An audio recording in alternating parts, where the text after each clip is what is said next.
Hello and welcome to another edition of the FO News Show. My name is Cale Clinton. With me, as always, is my co-host Jackson Roberts, and we have a jam-packed show for you guys today. After a historic close to the NFL trade deadline, according to Schefter, a record 10 trades in the final day of the NFL trade window. Jackson, I don't know where you were. I don't know how you were consuming the news, but man, that was a blast to follow. I mean, if this is going to be our first trade deadline covering the news together, what a way to start. I mean, it just feels like a day to remember and a time to document, and we are here to document that today. Yeah, we'll get right into it, but first, as always, we've got to shout out our friends over at Underdog Fantasy, the sponsor of today's show. Play on Underdog Fantasy with us and double your first deposit up to $100 with promo code OUTSIDERS. You season-long fantasy teams floundering? Play Underdog's Battle Royale, a fast 6-round weekly fantasy football draft with easier chances to win than traditional daily fantasy sports sites. You could even win $50,000 if you grab first place. Or you could try their pick'em games where you easily can pick players' chances to go higher or lower than projected stat lines, even in states where traditional prop bets currently aren't available. Underdog is the fastest growing fantasy site around. Join the fun over at underdogfantasy.com or download Underdog in the App Store today. Use promo code OUTSIDERS right now to double your first deposit up to $100. Jackson's Underdog Play of the Week, Aaron Jones, Lions defense bad. Woo. I love it. Before we dive into the draft, we've got some breaking news today about an hour or two ago before this show went live. The Snyder family, owners of the Washington Commanders, have officially hired Bank of America security firm in order to explore potential transactions around the sale of the team. This was first reported by Forbes. That's a tongue twister. Earlier today, there are currently about 4 potential suitors. And at the moment, according to the Forbes reporter, Snyder and his bankers are exploring all options and a transaction to be either for the entire NFL team or a minority stake. Jackson, this is the first news that we've actually gotten about Snyder even potentially considering to sell this franchise. Yeah, it's definitely notable. I know that this could all turn out in Dan Snyder just announcing, hey, I'm selling a 3% share in the Washington Commanders, which would certainly be a lot of nothing to come out of what seems at the moment like a pretty big story. I mean, he's owned the team since 1999. He bought the team when it was worth $800 million. It's now worth $5.6 billion. If you're looking to get out of the rat race, and this is a guy who's currently under investigation from, let's run down through the list, from the NFL, from the DC Attorney General, and also from the United States Congress House Oversight Committee. You think maybe you want to get out of the biz and cash out while you can? That seems like a pretty good financial opportunity to do so. I think the IRS also might have a microscope under him for underreporting ticket sales. Mm-hmm. We spoke about Snyder a little under a month ago after the comments Jim Irsay made, saying that the league owners potentially have the 24 votes necessary to vote Snyder out of the league. Snyder, in the last 2 years, has been accused of sexual harassment, fostering a toxic workplace culture, and underreporting ticket sales to the NFL and IRS, even going as far as keeping 2 separate books with 2 different sets of numbers around ticket sales. The NFL forced Snyder to give up responsibilities of the team to his wife, Tanya, in July after the investigations revolving around the toxic workplace culture. But this is the first inclination that we've seen of Snyder actually showing any willingness to sell the team. If you also remember, ESPN about a month ago put out a report saying that if people even thought about trying to force him out or force him to sell the team, he had already started digging up dirt on NFL owners, on Roger Goodell, basically as the poison pill saying, if you guys take me down, I'm taking a few of you with me. And not to mention witness intimidation potentially as well. Just throw that in there as like a little sprinkle. That was one more report that came out of the past month. Interesting couple of years for one Daniel Snyder. And I suppose for Tanya as well, as she is now very much an owner of the team, thanks to brute force by the NFL League office. Well, we will keep you guys abreast of any new updates revolving around the sale of the Commanders. But we've got to talk about this trade deadline because we ourselves are on a deadline, and there are a lot of names to talk about. Let's start in Miami. Seemingly the biggest splash of the day, at least by trade capital standards, Dolphins acquire Bradley Chubb, linebacker from the Denver Broncos. Chubb and a 2025 fifth rounder are being sent over to Denver for a 2023 first rounder at San Francisco's first rounder, a 2024 fourth rounder, and Chase Edmonds. In response to losing Edmonds, the Dolphins also trade with the 49ers for running back Jeff Wilson. This now completes the San Francisco Trey Lance trade, which has now netted Miami the trade up for Jalen Waddle, Tyreek Hill, and Bradley Chubb. Jackson, what a haul. Let's talk about Chubb specifically, but I mean, man, when you narrow it down, that is a franchise-altering trade with trickle down on top of it.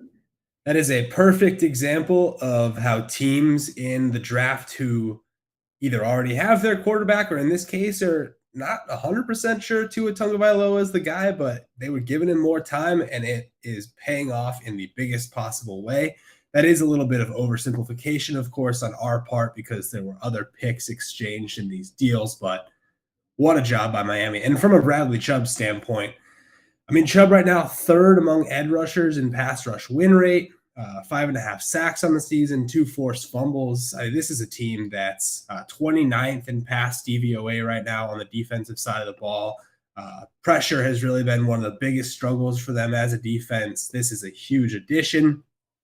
Chubb, of course, is an unrestricted free agent heading into the offseason, so trading him does kind of come with the tacit expectation that he should be extended out long term, which the Dolphins have also said they're going to get right on top of. I mean, this is a blue chipper. This is a team that has a ton of blue chippers on offense already, needed someone on the defensive side of the ball. They got one. Heavy competition in the AFC, of course, but this certainly helps them in the right direction. 26 years old, joins a pretty young and, dare I say, formidable couple of good linebackers. Also 23-year-old Jalen Phillips on the roster. Got a couple really good pieces in there. Miami's been investing at the linebacker position in the draft over the last couple of years with some day 2 picks. Only concern, Jackson, is there's a bit of an injury history with Chubb. That being said, when he plays in those games, he is a producer. Rookie season finished at 12 sacks and 60 tackles in 2018. The last time he played more than 10 games was in 2020. Finished with 7.5 sacks, 42 tackles. With a team with a, ranked 23rd in adjusted sack rate right now, like the Miami Dolphins, just a massive, massive piece for them in a division that also could really need some edge rushers, could really need some defensive presence. You've seen it with, how the Bills beat the Chiefs by bringing in Von Miller. You see the presence of guys like even Frank Clark coming in for the Chiefs. The way to beat these elite teams is you need that defensive pressure. And now Miami's got it. They've at least got a piece of it. They had the secondary back there. Now they've got a little bit of a presence in the front seven. It's a steep price, but this team is going all in this year. And why? I mean, they've made that change so quickly, right? I mean, 2 years ago it was total rebuild, and now it's all our assets in the pot. Let's go get a Tyreek Hill. Let's go get a Bradley Chubb. I mean, this is a stacked clubhouse right now. Certainly, the fact that they're at best the third favorite in their own conference, you could argue fourth, maybe even fifth. It's definitely a swing to be taking. But if you're locking all these guys up long term, which, you know, for example, Hill definitely is, Chubb, you would think they would attempt to at least do that. It's definitely building a winning culture. But man, like beating Buffalo in that division, and even with, you know, the Jets trending upward and the Patriots being at least around 500, it's definitely a tough place to try and build that winning culture. But they're certainly trending in the right direction. No, a team that we're not sure what direction they're trending in because, you know, sellers early. We'll get to some of the guys they shipped off. But a surprising buy move for the Chicago Bears, bringing in Pittsburgh Steelers wide receiver Chase Claypool. They're sending a second over to the Bears, or over to the Steelers in exchange for Claypool. Surprising thing to me, I mean, Claypool already going to be the best receiver on the Bears by default, despite having a negative 7.7 receiving DVOA and just an 18 receiving DYAR. Just the best receiver by default. That being said, I wish I had the person who pointed this out on Twitter. The Bears had 2 second-round picks last year, refused to draft George Pickens with both of them, and now spend a second-round pick to get the guy that George Pickens made irrelevant. We've talked at length about how, you know, the Chicago Bears haven't quite had the receiving help to build around Fields. Claypool's been the guy, but that is about as pricey a pick as you can make it. Should also be noted there are separate reports saying that the Packers were involved in trying to get Chase Claypool. Maybe that's part of the overpay Jackson, but 2023 second rounder for Chase Claypool. 2 years left. It was fully reported as well that the Packers were offering a second round pick as well. Maybe the funniest part of the whole story is the Bears and Packers having the same record, but the Steelers accepting the Bears offer because they think that they are still going to finish much lower in the standings than the Packers. So a calculated gamble there, if you will. But it's one of those rare instances, which I can remember, where a team kind of publicly says, hey, it's going to take a second rounder to get this guy. And then they actually pony up and do it. There's no meeting in the middle. That seems like a bargaining chip to me. That seems like them saying, we want a second rounder, and, you know, later on they settle for a third or a fourth. They actually got it. Why? You know, the Bears, great anecdote you just brought up. They've had many chances to draft receivers, second round, first round, anytime. And then they make the Velus Jones pick this year, who's older than Chase Claypool, mind you. And then they bring in N'Keal Harry, who was, I believe, also drafted before Chase Claypool. So they're taking all these swings on people that are, high risk already. But then let's just say, let's bring in this stabilizer to the wide receiver room, our clear-cut wide receiver one, who's maybe like the 45th best receiver in the league by most of our metrics. So it's definitely, I mean, first of all, I don't think it's a hot take to say it's an overpay. And if it gets Justin Fields some confidence, that's the one thing you can say that's a positive about this, is they're certainly saying, we believe in Justin Fields now. He's shown us a lot over the past few weeks. Let's go out and surround him with some actual talent. But I don't know if this is the talent that's going to put them over the top. I don't think it's putting them over the top, but I think it, for the first time in a year and a third of having Justin Fields on the roster, it feels like some level of investment in the quarterback saying, hey, we're going to help you out here. Chase Claypool has had his moments this year, despite being a bit of a starting to fall out of favor in Pittsburgh is a better way of putting it. Uh, he was crucial in that Tampa Bay win, had a lot of critical third downs, scored one of their 2 touchdowns on the day. So some critical involvement there. I think it also helps that, Claypool's still on the rookie deal. Got 2 years left on that rookie deal. So he's a UFA in 2024. So they've got him for the next year and a half. It's at least something to build around, It exists. The Bears haven't really existed as an offense for the past couple of years, and this is a tangible, serviceable NFL receiver for sure. Well, getting into one of the guys the Chicago Bears traded away, Roquan Smith headed over to the Baltimore Ravens. Bears will receive a 2nd-round pick and a 5th-round pick in 2023 from Baltimore. Should be noted that the Bears gave their own pick, not Baltimore's pick, in the exchange for Claypool.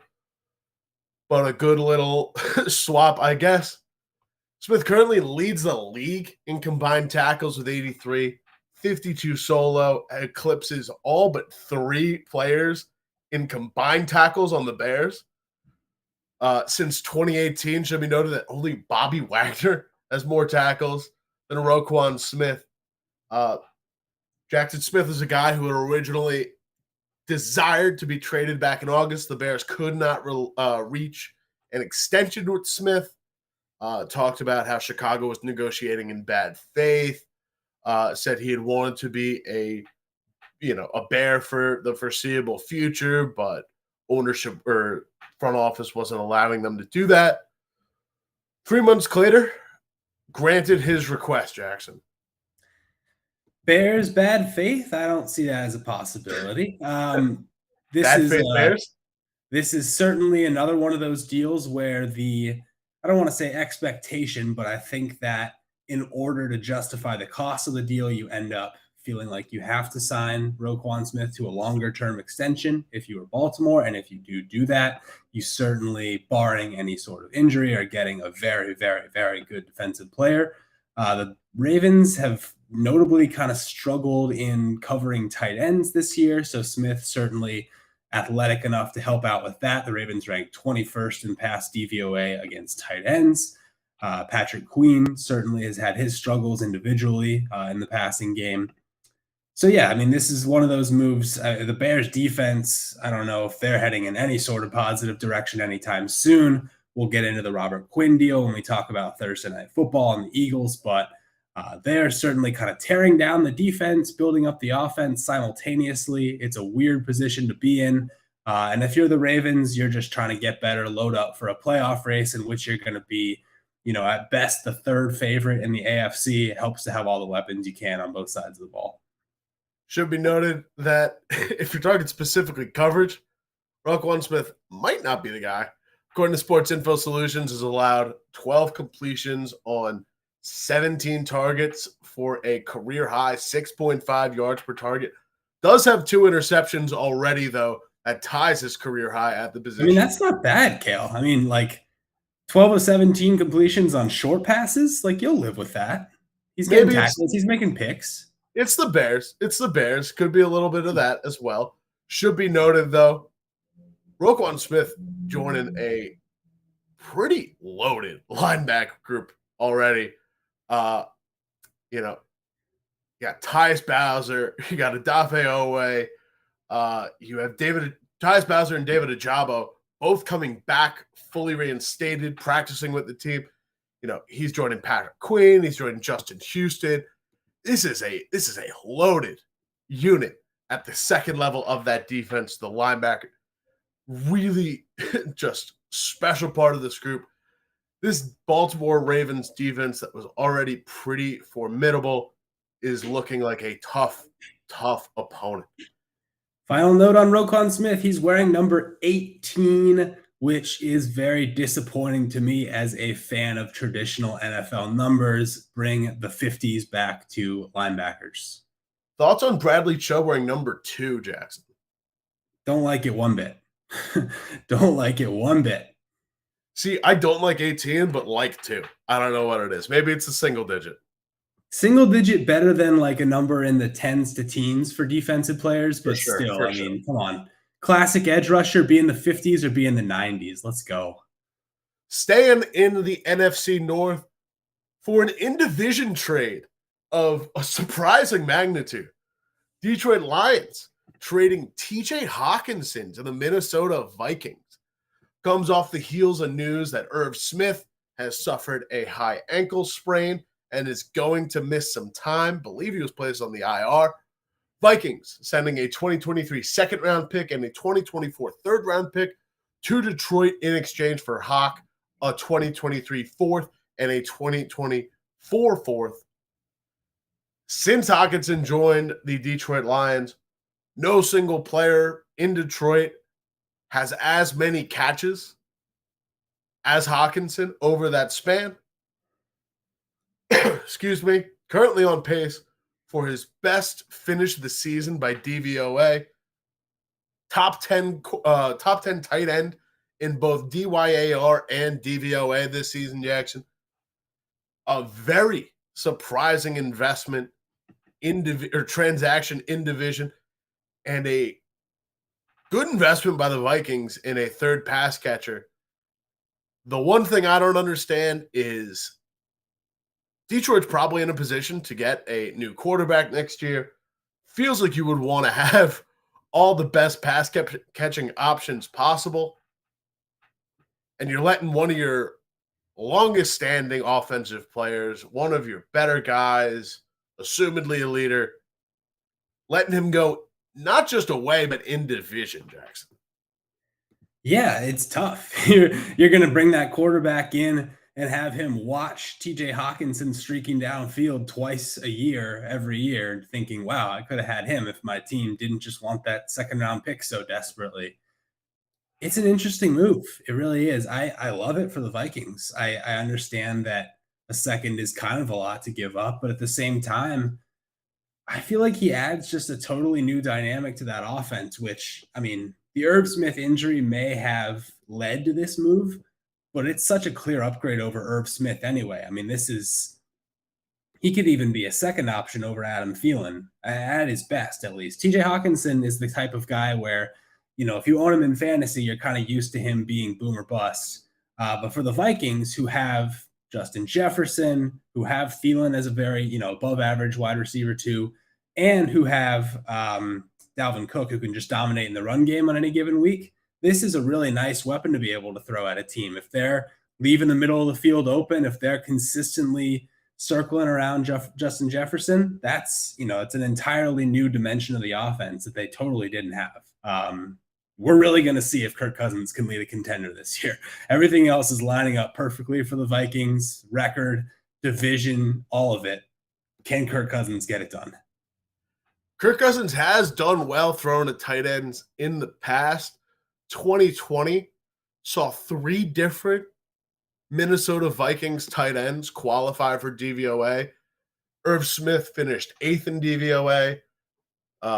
Kyle Rudolph finished 20th. Tyler Conklin finished 27th. Year prior, Kyle Rudolph finished 5th in DVOA among tight ends.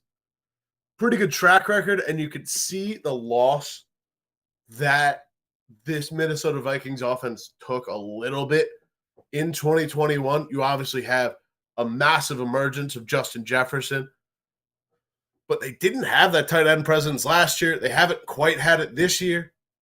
Tyler Conklin was a good stopgap, I suppose. Didn't fare well in terms of efficiency numbers.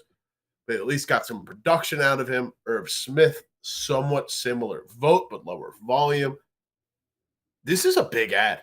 And this is, again, we've talked about it, teams on the cusp that it's the same deal as Miami. Going all in on this year. The Vikings at 6-1 have the record to compete in the NFC.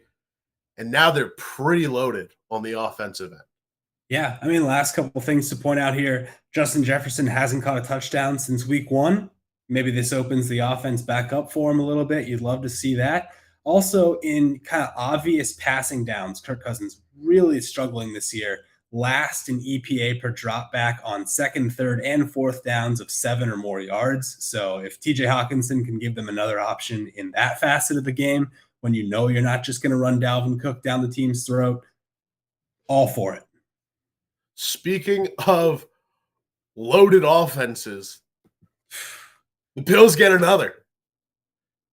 Feels like the Buffalo Bills collecting, the stones on Thanos' gauntlet. I don't watch superhero movies. I don't know what they're called.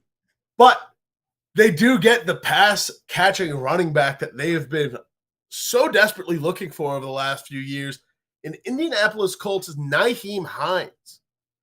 Acquire him for practically a song, sending Zach Moss and a conditional 6th-round pick to the Colts. Hines has been pretty much a perennial backup for the Colts, first sitting behind Marlon Mack, then sitting behind Jonathan Taylor. Hasn't had an incredible season this year, but part of that is likely due to an uncharacteristically poor Colts offensive line, leading to the league's worst rushing attack. Still has a pretty strong effect in the passing game, currently averaging 6.7 yards per target compared to Devin Singletary 6.1.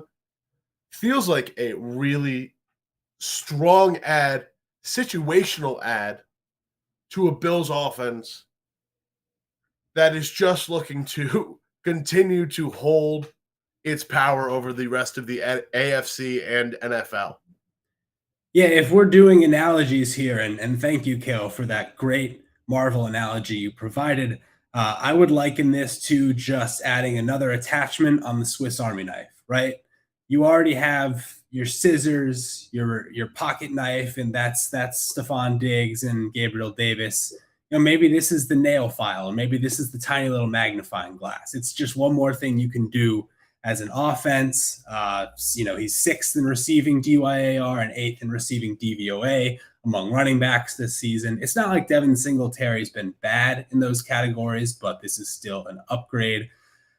And yeah, I mean, Hines, he's got an out after this season, so could be back, could not. But for 2022, that's really all that matters. If you're the Bills right now, you're not thinking beyond this year whatsoever.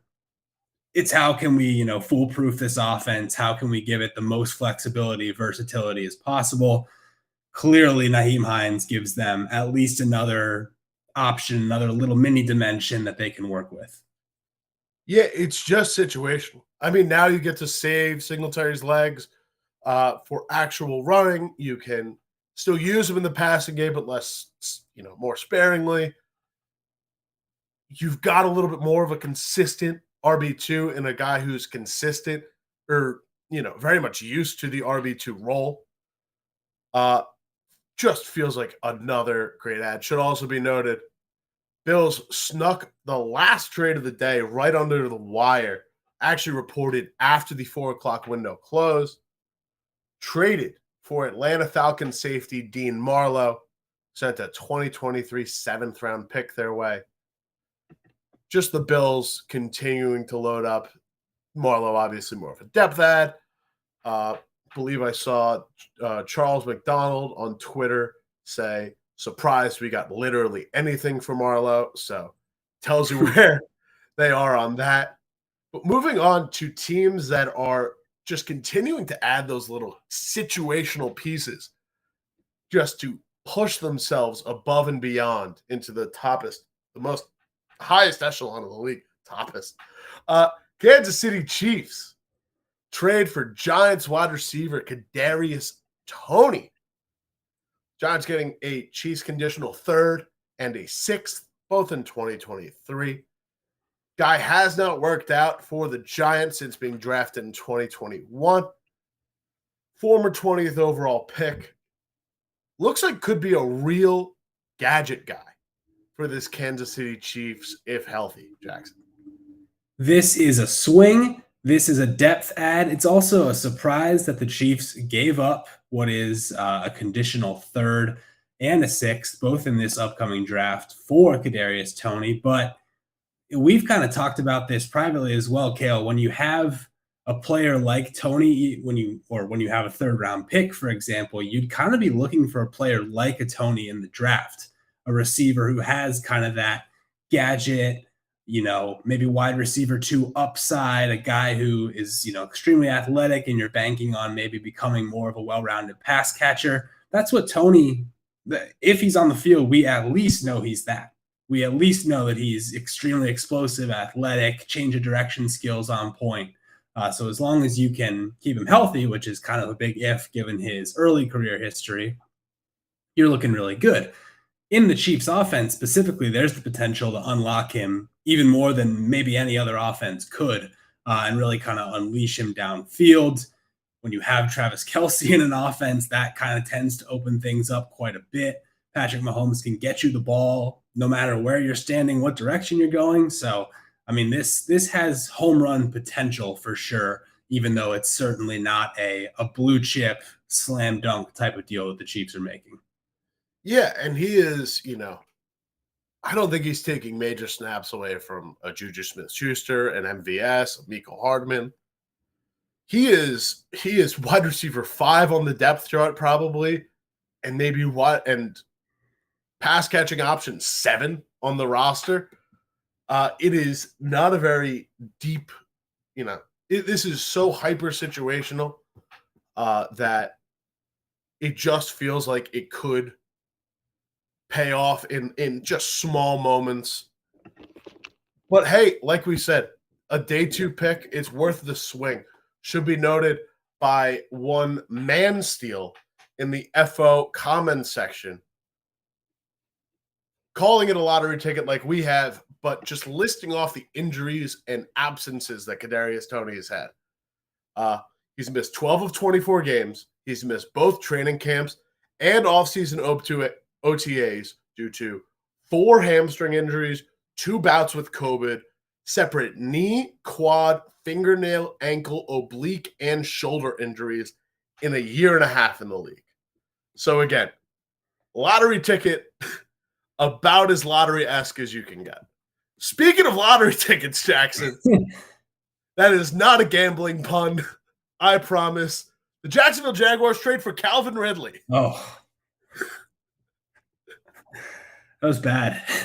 We're fine. This is a complicated trade, according to Ian Rappaport. Let me rattle off how this works out. The maximum value of this trade is a 2023 fifth and a 2024 second.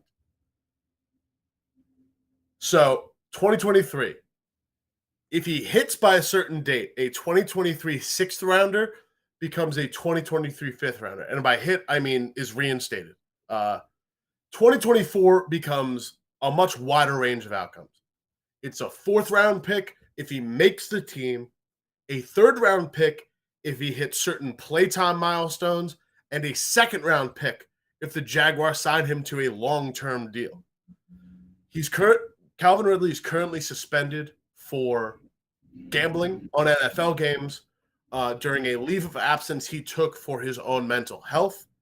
One of those games happened to be betting on the Falcons against the Jacksonville Jaguars in a parlay, which cruel irony that he's now with the Jaguars. But should be noted that in the 3 full seasons that he's played with the Falcons, this does not count 2021 because of, like I said, just played 5 games because of a mental health absence. He's never finished worse than 21st in DYAR and 27th in DVOA. Was one of the best receivers in the league for 2 years straight statistically in 2019 and 2020. If this hits, Jackson, talk about lottery tickets. Doug Peterson says, quote, "We're going to always look to add talent to this roster any way possible, any shape or form. I feel like we've done that now." They've definitely made an attempt to do so. Calvin Ridley, as mentioned, has not played football in over a year now, will be close to 2 years by the time he is even eligible to be reinstated. But at his peak, the most talented offensive player we've talked about on today's show by a pretty wide margin. So if you're the Jaguars and you're sitting at 2-6, 5-game losing streak, heading in all the wrong directions, not the worst idea to start looking towards next year.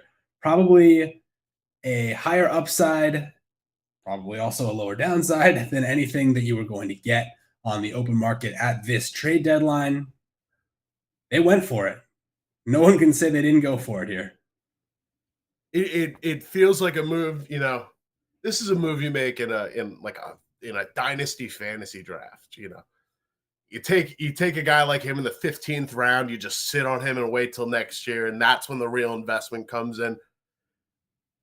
If that contract hits, that is a steep price to pay for Ridley, but I suppose you're practically getting him at a discount because less steep than Chase Claypool. Yeah, less steep than Chase Claypool.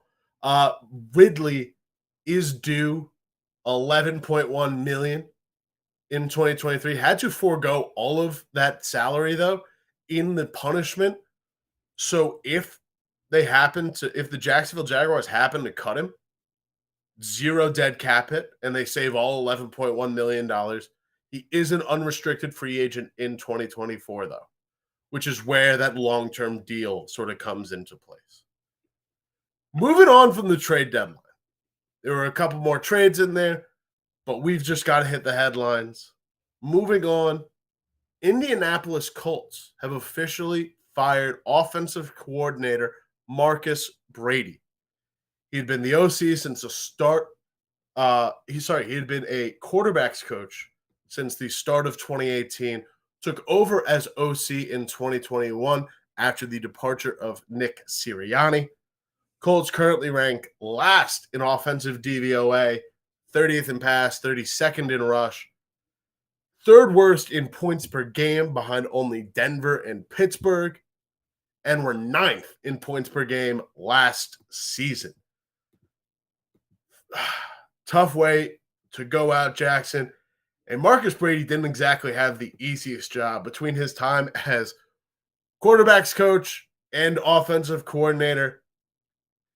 Dealt with a different starting quarterback every year on the job.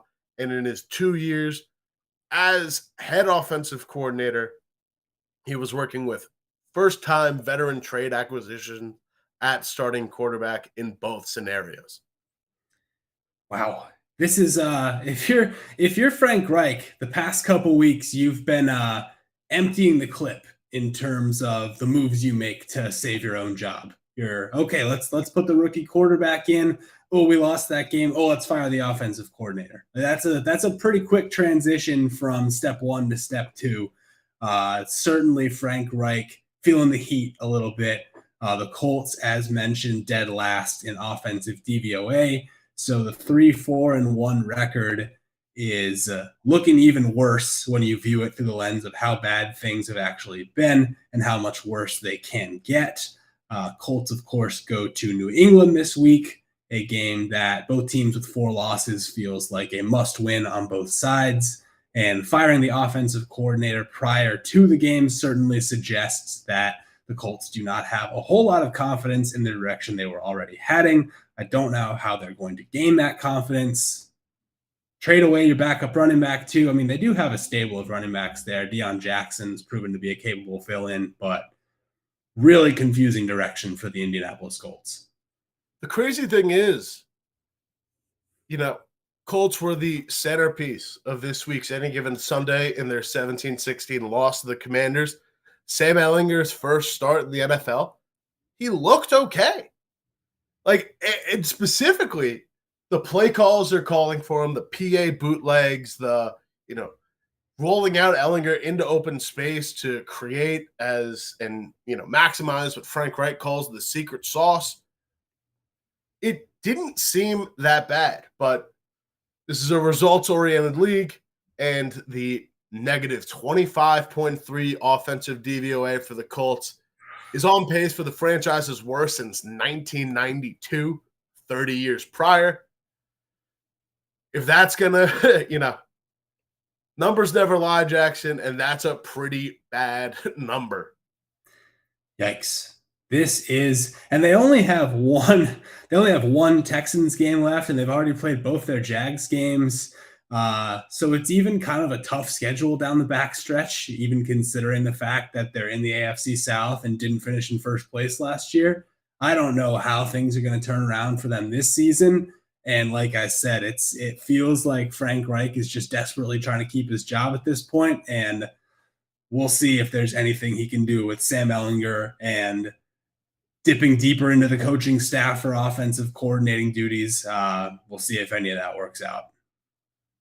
Colts still have games on the road at New England, at Vegas, at Dallas, at Minnesota, and they have home games against the Eagles, Steelers, and Chargers. Football Outsiders has that ranked as the 17th hardest future schedule, but it's also coming off the 25th ranked schedule by difficulty in the league from what they've currently played. Moving on to injury news. This would have been the happiest injury news segment of the week after talking for weeks and weeks about season enders, IR stints. We've got a lot of people coming back. Quick hits. We've already mentioned Tyus Bowser and David Ajabo. Should also mention Cordarrelle Patterson has been activated off IR and is returning to practice. And Chase Young is activated off of the PUP. However, let's start with Buffalo activating Tre'Davious White. They can't keep getting away with this, Jackson. This defense is somehow going to get even better.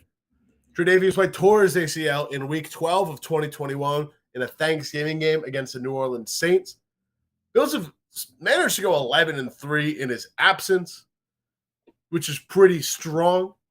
That being said, a Buffalo Bills defense that is currently top 5 in defensive passing DVOA, also ranks 22nd against wide receiver ones.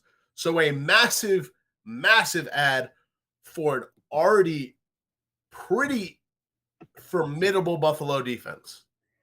Cale, you blew your Bills adding an Infinity Stone to the gauntlet analogy on Nyheim Hines. This is the Soul Stone right here, buddy. This is the guy.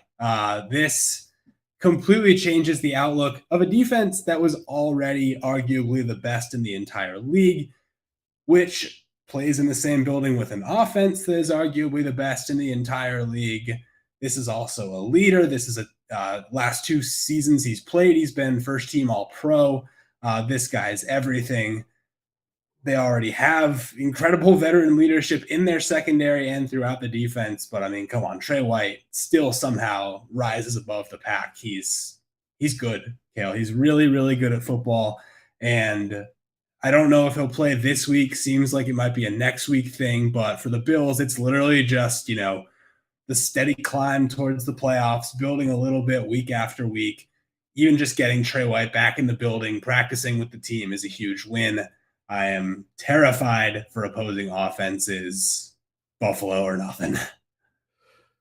It's a major add, like I said, to just an already loaded defense. We could keep rattling off names, but man, that's quite the add. Now, it's not all positive news this week. Cincinnati Bengals cornerback Chidobe Awuzie out for the season, suffered a torn ACL against the Cleveland Browns on Monday night. Was playing pretty impressively last year. I had touted him as the best value contract on the Cincinnati Bengals. Very relatively low deal. Was touted as a backup in a pinch, had become a really strong starter. And now up until Monday night's game, no one on the Bengals defense had played more snaps than him. He was tied to Jesse Bates at 477 for the most snaps on the defense. Just a tough way for Awuzie to go out on a defense that could certainly use his talent. Absolutely. I mean, you kind of looked at Awuzie and Jesse Bates as the leaders of this defense, especially in the secondary. This was shaping up to be a career year for Awuzie. He was allowing just a 38% completion rate this year and had not allowed a touchdown in coverage to go with 8 pass breakups. So it goes to show you that, and when you're looking at defensive stats, especially for corners, it's not all about just raw number of interceptions. This was a guy that was having a major impact in just the shutdown role, and is now no longer there, for a Bengals team that could ill afford to lose bodies on that side of the ball when you saw how their offense looked in that Monday night game in the absence of Jamar Chase. We don't know when he's coming back, but we know Awuzie is done for the year, and that is a tough pill to swallow. Optimism on the Bengals this year, Cale, has just been an absolute roller coaster. From week to week, it goes from we're down and out through week 2, our offensive line's in shambles, to okay, we got a couple wins, to okay, now the Chase Burrow thing is fully back. This is why we like the Bengals at the start of the year, to oh dear, is everything falling apart? It's been a really interesting year to follow and cover that team. Just an absolute roller coaster of emotions is an understatement, Jackson. Should be noted, they've got 5 corners on the roster, but no one has played as many snaps as Awuzie. Only Eli Apple and Mike Hilton have played more than 100 snaps at cornerback this season for the team. Moving on to Thursday night football, we've got the Philadelphia Eagles against the Houston Texans. We're not done with trade deadline news. One last one of the books. We got to mention the Philadelphia Eagles landing Robert Quinn of the Chicago Bears. Comes right off the tail, few weeks removed from Philadelphia Eagles losing defensive end Derek Barnett, tore his ACL, done for the year. Eagles already rank 3rd in ESPN's pass rush win rate and 11th in adjusted sack rate. A pretty impressive ad, and a hat tip to Howie Roseman. Just what a year. One of the best GMs in football, acquiring Quinn for a 4th round pick and still managing to somehow have 6 picks, including 2 first rounders in this year's draft. First of all, let me say that I am so glad that this was the deadline acquisition that Howie Roseman decided to make instead of putting a first-round pick on the table in exchange for Alvin Kamara, as was rumored across NFL social media platforms. I just love this move. I mean, the Eagles, they have kind of a mix of veterans and young guys on the defense. You lose a Derek Barnett, who's definitely more on the veteran side. You bring in another veteran to replace him. It's just a team that has an identity already on both sides of the ball, and he fits that identity to a T. And he's not played on a winning team in quite some time, so he's going to be very hungry on a team that's kind of Super Bowl favorites in their conference, at least. And let's talk about what this does. I mean, just for I want to go back to the Kamara thing real quick, because they were rumored to be doing that. They have a good running back in the building. Miles Sanders, basically, he's been a top 10 running back in terms of all of our objective measures so far this year.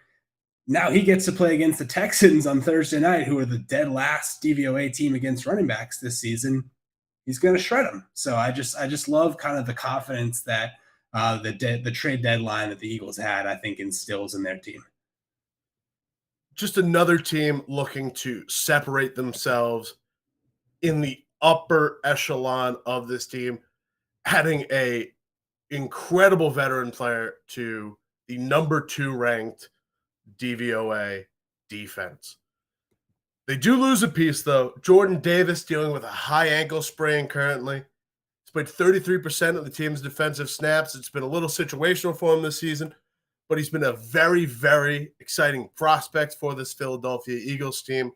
A tough loss at D tackle for a team that has really struggled in run defense, currently ranked 22nd in defensive rush DVOA. Yeah, it really goes to show how much the pass game matters, and especially in terms of defensive DVOA, because the Eagles second in pass DVOA, 22nd in rush, that still equates out to second overall. But when you lose kind of your run stopper, your middle plugger, that certainly is still cause for concern. Philadelphia, like it's such a deep defense, but it's also like this guy was expected to be such a big piece for the future, was already growing. It's not like we don't know how long he's lost for, and he's certainly not guaranteed to be out for the season by any means. I think what this year is teaching us is that high ankle sprains are kind of the most nebulous injury to deal with. Between Mac Jones, Irv Smith, and now this, it's like it could be a 2-week injury, it could be 5, it could be 10. We just have no idea. And certainly when you're putting as much weight on an ankle as Jordan Davis is, you want that thing to be healthy before you put him back out there. And we're still early enough in the season to where you don't expect him to just be gone. But definitely a tough blow for the defense, although I do not think that beating the Texans will require his services.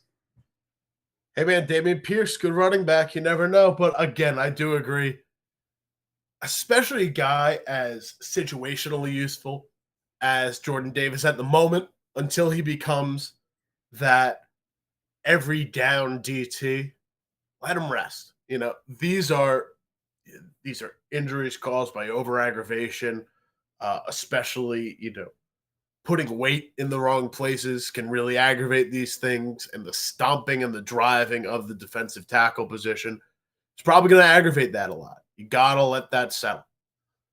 Moving over to Houston, one name we did not see get moved on trade deadline is Houston Texans wide receiver Brandon Cooks. Apparently, the contract that he had signed was an obstacle in trade negotiations. He signed a 2-year extension with the Texans this summer, yet to kick in.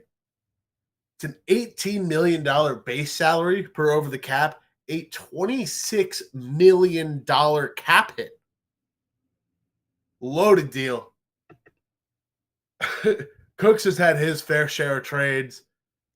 Couldn't get that last one to tie him with Eric Dickerson for all-time recorded trades, Jackson. I'm personally in the camp of free Brandon Cooks.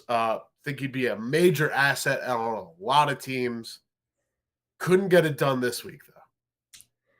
No, and Brandon Cooks was none too happy with not being dealt. There was a rather cryptic tweet sent out from the account at Brandon Cooks yesterday at 4:03 p.m., so 3 minutes after the trade deadline. We don't know for sure what it's referencing, but we can take guesses. It says, quote, "Don't take a man's kindness for granted. Covered for the lies for too long. Those days are done. Cross the line playing with my career. Bow and arrow emoji." I don't know how that translates to the Texans attempting to shock the world on Thursday night, but something tells me it is not good. It can't be great, Jackson. It can't be great. If you're looking at this from a positive standpoint, I believe that Houston sports fans would more than gladly trade a drubbing at the hands of the Eagles on Thursday night for a comeback win in the World Series against the Phillies. So best of luck with that, I suppose. Should be noted before we end on this one that Brandon Cooks is on pace for the worst start to his career, or potentially just his worst season of his career. At minus 14.1% DVOA. He's 50th in the league among wide receivers in receiving DVOA. Cooks has never in his career finished with a negative DVOA. Came close in 2019 when he finished with a flat 0. He's never been negative, let alone almost 15 points below league average, Jackson. Now, it's been a very, very interesting career. Just like at 21, 22 years old, when Brandon Cooks was with the New Orleans Saints, it seemed like he was the next great Saints receiver. And the trade from New Orleans to New England was kind of a shock. And everywhere he's been since then, it seems like he does nothing but put up stats, and yet his trade value still kind of shoots down, and he keeps getting moved around.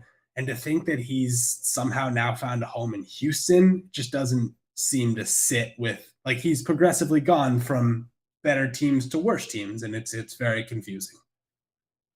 Yeah, not necessarily worse teams. He could have been a major factor on that New England team in the Super Bowl against the Eagles had he not gotten maybe one of the most violent concussions I've ever seen in a football game. For sure. Then immediately went to the Rams, who lost to the Patriots in the Super Bowl. And now he's on the worst team that he's been on. But the other situations haven't been that bad. That'll about do it for us this week. A loaded FO news show on this fine Wednesday afternoon. Want to give a shout out to our friends at Underdog. Again, sponsor this week's show. You can use promo code OUTSIDERS to double your first deposit up to $100 at UnderdogFantasy.com or on the Underdog app in the App Store. Jackson, I don't know how many more days we'll have with this much news, but man, was it a good one, and I'm glad I got to break it down with you. Absolutely. I mean, like, what else can we say? This is what we want to do. This is the type of week we want to come out here. We don't want to talk about the fifth string corner on the Houston Texans, suffering a high ankle sprain. This is the kind of stuff we want to break down. Teams attempting to change their futures. We love stadium news. We love uniform news, but I mean, this is news all week long. Best guy I could think of to cover it with. The juicy details of the NFL's biggest moves, coupled with some of the most in-depth statistical analysis you'll find anywhere. You can catch it every Wednesday at 1 p.m. over on the FO YouTube and Twitch channels. You can catch the VOD after on YouTube. You can catch it in podcast form over on the FO Podcast Network. We'll see you this time next week, same as always. For Jackson, I'm Cale. Thank you very much.